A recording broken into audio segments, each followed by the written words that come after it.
नमस्ते। आज के इस खास विश्लेषण में हम एक बहुत ही दिलचस्प लेकिन गंभीर विरोधाभास पर बात करने वाले हैं। जरा सोचिए, हमारी पृथ्वी पर इतना सारा पानी है, फिर भी हम लगातार जल संकट से क्यों जूझ रहे हैं? आखिर इस पानी की कमी की असली वजह क्या है? और हाँ, जिन्हें हम विकास का प्रतीक मानते हैं, उन विशाल बांधों से जुड़े विवादों की जमीनी हकीकत क्या है?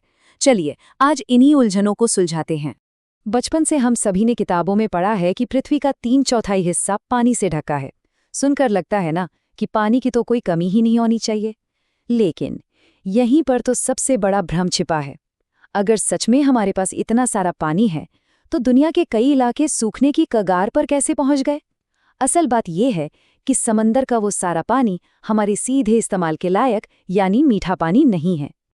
अब जरा इन तस्वीरों को देखिए। एक तरफ कोलकाता की सड़कों पर सैलाब आया हुआ है और वहां पीने का पानी इकट्ठा किया जा रहा है, और दूसरी तरफ कश्मीर की जमा देने वाली बर्फ के बीच पीने का पानी ले जाया जा रहा है। ये बहुत ही स्पष्ट कर देता है कि पानी की किल्लत सिर्फ सूखे रेगिस्तानों की परेशानी नहीं है।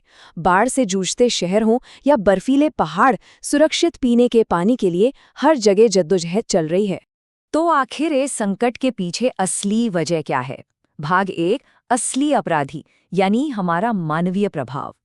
ये सिर्फ बारिश कम होने का मामला नहीं है, हमारी जरूरतें लगातार बढ़ रही हैं। इतनी बड़ी आबादी के लिए सिर्फ पीने का पानी ही नहीं चाहिए, बल्कि भारी मात्रा में अनाज उगाने के लिए खेतों में भी बहुत पानी लगता है। और ये जानकर शायद बहुत हैरानी होगी कि सिर्फ एक सूती शर्ट बनाने में लगभग 2700 लीटर पानी खर्च हो जाता है। जरा इस आंकड़े के बारे में सोचिए। इसके अलावा तेजी से बढ़ते उद्योग और कंक्रीट के जंगलों में बदलते हमारे शहरों ने ताजे पानी के सीमित संसाधनों को पूरी तरह निचोड़ लिया है। और सबसे कड़वी सच्चाई तो ये है कि समाज के सभी वर्गों की पानी तक बराबर पहुंच नहीं है, जो इस संकट को और भी गहरा बना देती है। अब एक और पहलू पर गौर करते हैं। क्या वहां भी जल संकट हो सकता है जहां भरपूर पानी हो? बिल्कुल हो सकता है, और यही सबसे बड़ी चिंता की बात है। सिर्फ पानी की मात्रा कम नहीं हो रही, बल्कि उसकी गुणवत्ता यानी क्वालिटी भी तेजी से गिर रही है। जिन इलाकों में पानी की कोई कमी नहीं है, वहां भी उद्योगों से निकलने वाले कचरे, रसायनों, कीटनाशकों और खेतों में इस्तेमाल होने वाले उर्वरकों ने पानी को जहरीला बना दिया है। पानी तो मौजूद है, लेकिन वो इंसानों के इस्तेमाल के लिए बिल्कुल भी सुरक्षित नहीं रह गया है। ऐतिहासिक तौर पर इंजीनियरिंग के जरिए इस समस्या से निपटने की बहुत कोशिश की गई। भाग 2, भ्रामक समाधान, बहुउद्देश्य परियोजनाएं। आधुनिक भारत के मंदिर। आज़ादी के ठीक बाद हमारे पहले प्रधानमंत्री जवाहरलाल नेहरू जी ने बहुत ही गर्व के साथ बड़े बांधों को यही नाम दिया था। ये एक बहुत ही ऐतिहासिक बयान है जो दिखाता है कि उस दौर में इन विशाल स्ट्रक्चर्स को कृषि और औद्योगिक तरक्की का सबसे बड़ा और अंतिम जरिया माना जाता था। ऐसी उम्मीद थी कि ये परियोजनाएं गांवों की अर्थव्यवस्था के साथ-साथ शहरों के विकास को भी एक नई दिशा देंगी। तो ये बहुउद्देश्य परियोजनाएं असल में होती क्या हैं? देखिए, ये सिर्फ नदियों के रास्ते में खड़ी की गई दीवारें नहीं हैं। ये ऐसे बांध हैं जिन्हें एक साथ कई सारे काम करने के लिए डिजाइन किया गया है, जैसे पानी को बचाना, बाढ़ को रोकना, बिजली बनाना और सिंचाई करना। सतलुज ब्यास बेसिन में भाखड़ा नांगल और महानदी पर बनी हीराकुंड परियोजना इसके बेहतरीन उदाहरण हैं। मतलब एक ही प्रोजेक्ट से पानी की कई सारी जरूरतें पूरी की जा रही हैं। इस नक्शे पर एक नज़र डालिए। पूरे भारतीय उपमहाद्वीप में प्रमुख नदियों और उन पर बने विशाल बांधों का एक बहुत बड़ा नेटवर्क फैला हुआ है। ये कोई छोटी मोटी इंजीनियरिंग नहीं है। भाखड़ा नांगल से लेकर सरदार सरोवर और नागार्जुन सागर तक इस पूरे नेटवर्क ने देश के जल परिदृश्य को पूरी तरह से बदल कर रख दिया है। इन प्रोजेक्ट्स का स्केल वाकई में हैरान करने वाला है, और इसका सीधा असर हमारे रोजमर्रा के जीवन पर पड़ता है। लेकिन जैसा कि कहते हैं, हर बड़े इंजीनियरिंग चमत्कार की एक भारी कीमत चुकानी पड़ती है। भाग 3, जटिलता, बांधों की दुविधा। और यहीं से असल बहस की शुरुआत होती है। एक तरफ अनगिनत फायदे हैं। घरों और कारखानों को चलाने के लिए बिजली मिल रही है, खेतों के लिए पानी मिल रहा है, और काफ़ी हद तक बाढ़ पर काबू भी पाया जा रहा है। लेकिन दूसरी तरफ की तस्वीर काफ़ी परेशान करने वाली है। ये बांध नदियों के प्राकृतिक बहाव को रोक देते हैं। नतीजा, जलाशय के तल में भारी मात्रा में गाद या सिल्ट जमा हो जाती है।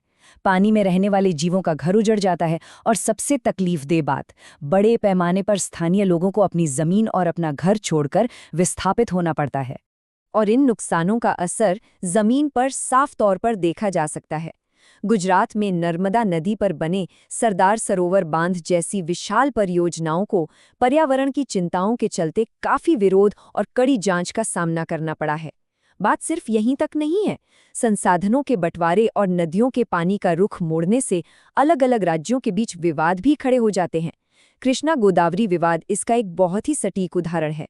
ये दिखाता है कि कैसे पानी के इर्द गिर्द की गई ये इंजीनियरिंग बड़े राजनीतिक और सामाजिक झगड़ों की वजह बन सकती है। खैर, सवाल यह है कि अब आगे का रास्ता क्या है? भाग 4, वास्तविकता, सतत प्रबंधन। अगर हमें आने वाले एक बहुत बड़े पारिस्थितिकी संकट यानी इकोलॉजिकल क्राइसिस से बचना है, तो जमीनी स्तर पर 3 बहुत ही जरूरी कदम उठाने ही होंगे। पहला, हर कीमत पर बचे हुए जल संसाधनों का संरक्षण करना होगा। दूसरा, पानी का इस्तेमाल इस समझदारी से करना होगा जिससे हमारी खाद्य सुरक्षा और लोगों की आजीविका पर कोई आंच न आए। और तीसरा, ये पक्का करना होगा कि हमारे प्राकृतिक इकोसिस्टम का और अधिक नुकसान न हो। इसके लिए प्रति बूंद अधिक फसल जैसी स्मार्ट तकनीकें और वर्षा जल संचयन यानी रेन वाटर हार्वेस्टिंग बहुत बड़े गेम चेंजर साबित हो सकते हैं। और इसी के साथ हम आज के इस विश्लेषण के बिल्कुल आखिर में आ गए हैं। जाते जाते एक बहुत ही गहरे सवाल पर विचार करना जरूरी है।